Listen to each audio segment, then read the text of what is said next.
Hey you guys, welcome back to Angel Angela. And on this topic, you guys, we are going to talk about self-discipline and why it's important to have self-discipline when leaving a narcissist. Because a lot of times what we don't understand, while being with them, even in my case, was that I didn't have self-discipline. And because I didn't have self-discipline, not only that, especially if you believe you have a lot of times you believe, right, that you do have self-discipline because you feel as if, you're going to work every day, you're on your fitness goals, you're on top of your fitness goals. You might feel as if, you're getting things done. And then once you leave a relationship with a narcissist, a lot of times, you feel like they're the ones who distracted you. They're the ones who basically took you away from everything that you knew. They're the ones that, were playing a game that you didn't even know was being played. And a lot of times what we don't realize is that the reason the narcissist was able to destroy us was because of self-discipline. Now, a lot of people are blessed. Excuse my noise in the background, you guys, because I am driving. But a lot of people, like I said, they believe that they are self-disciplined because, they might have a good foundation. So it doesn't really matter whether you have a foundation or not. The narcissist comes into your life thinking that they can take from you.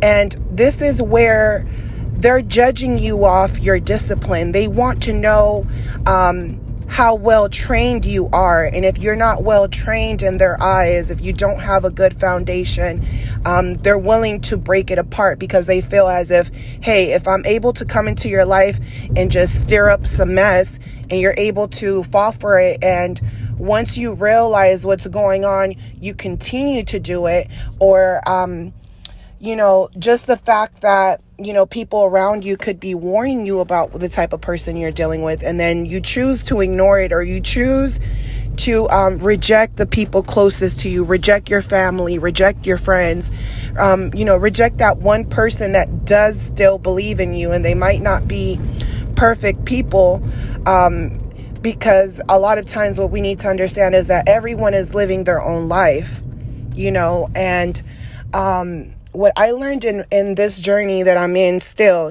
because you're always learning new things, especially about how to survive in a world full of narcissists. Now, after going through some type of trauma, what happens to most people is that, they get stuck. They get stuck because they don't have self-discipline. They feel as if they have nothing to live for. There's no point. There's no point on achieving your dreams anymore because your dreams aren't your dreams anymore. And this all comes from a narcissist mindset. This all came from that narcissist trying to destroy you.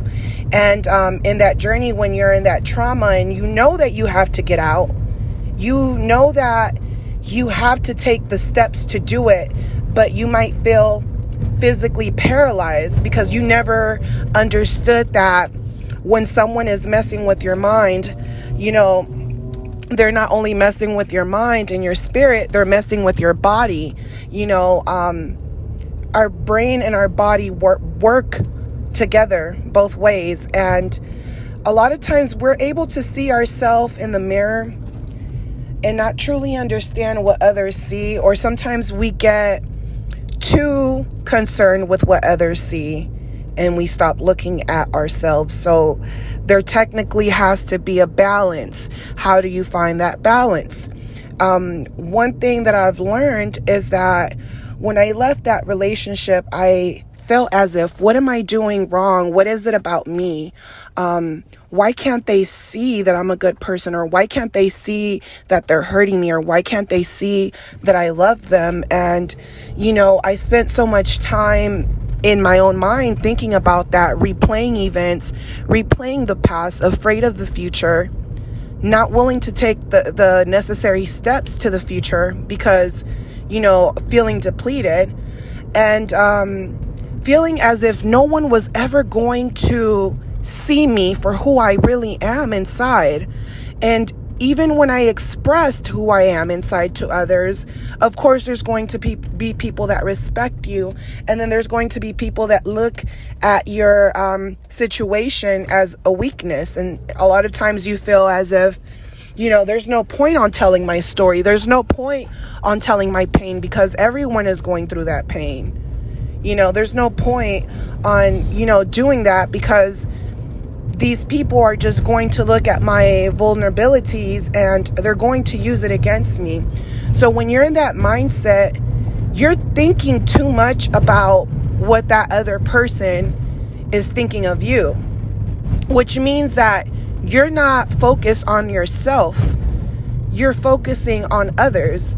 And when I realized, and I looked in the mirror for the first time in a long time and realized that, the years had changed, or, I started to see that I was just going to age, and I started to become afraid about a lot of things. The time I wasted, the time frame I gave myself for certain things, and really I was disappointed in myself, and I looked at myself and I realized, well, when people see you, or when people see your vulnerabilities, or when people see certain things about you, they're going to want to point them out, right? And as I'm looking at myself and I'm seeing all the things about me that people have pointed out, over the years, the good and the bad, I realized that I am only what people see. When people meet you, when people experience you, they only remember you for, what they remember you for. The person I am today is definitely not the person I was when I was a teenager or a child, right? But people will only remember you from certain events or certain situations, and that's all they think of you as. They don't see the big picture. They don't see your spirit. They don't see your mind. They can't have a mental picture of every step and every emotion and everything that has happened or transpired in your life. They don't have that perception of you. And sometimes you feel like people know you, more than you wish they would know you. Or sometimes you think that their judgment might be right about you. And that's because you're afraid. That's because you're expressing too much. That's because you're giving too much of yourself. And what I realized while really looking at myself in the mirror and looking at who I was and realizing where I wanted to go was that, 20% of who I am is what the people, what people see, the physical. And I don't know necessarily where I read this from, but I wish I remembered. But, when I read this, it literally explained the way I feel about life, because I always said to myself, no one can see my spirit. That's why I started these videos, really. And it's not that I'm camera shy or anything like that, but I wanted people to experience me, right, for my spirit first. Because a lot of people can see you and say, she looks like the type of girl I want to be friends with. She's smiling all the time, things like that. And they don't see the pain. What I notice with a lot of people that I've been around is that they only see the good, because I want to keep that positive energy going. And I notice that a lot of people cannot even look at me and see what I've been through. They haven't seen the ugly, the bad. All they see is the physical. All they see is, your clothes, how you present yourself, if you're able to hold your composure. They're watching you. And once they know that you know your inner self and you have, true self-discipline, they will test you.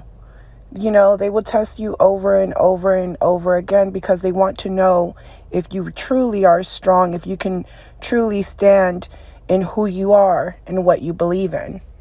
The moment they're seeing you be abused, these are the same people that can act like they care about you, but deep down, they're just more happy that it's not them. It's like they're not proud that you're going through it, but it's like it's like a savage world. It's like, you know, it's like they feel like, just like these narcissists, it's like it gives them fuel to succeed in life, right?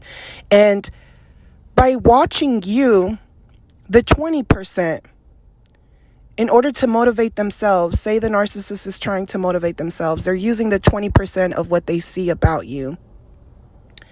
This is the 20-80 rule that I read about. So they see the 20% about, the 20% of you, and they use that 20% to define who they are, which means that they don't know that 80% of themselves. They can't, this means this person, this narcissist, is not self-disciplined. This means that they need people around them to keep them going. This means that they will fail at everything they do.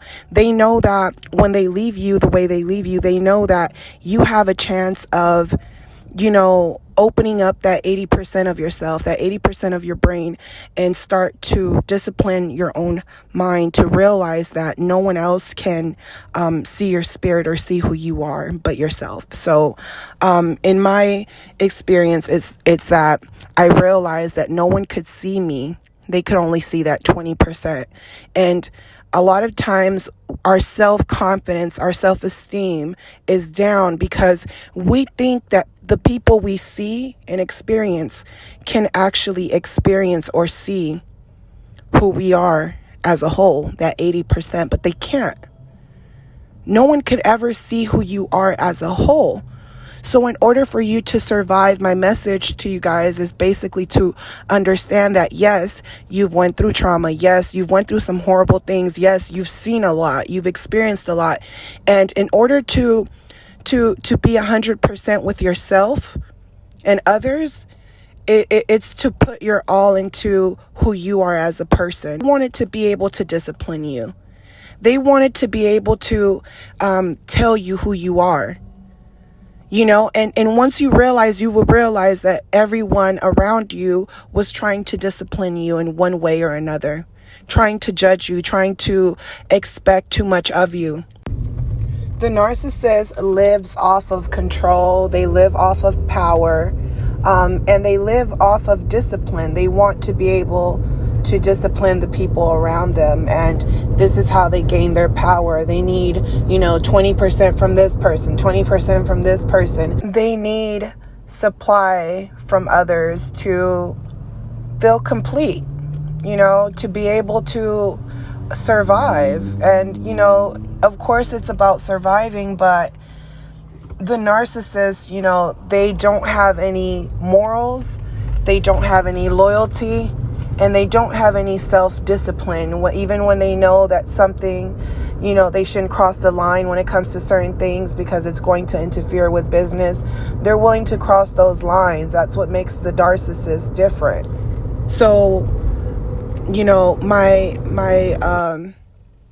my words for today is to know yourself, be very self-disciplined to the point where you don't need anyone to do the things that you need to do because you've taken, a couple steps at a time to get there. So I hope that this message for you guys was helpful, and don't forget to subscribe, like, comment down below, and I will talk to you guys on the next video.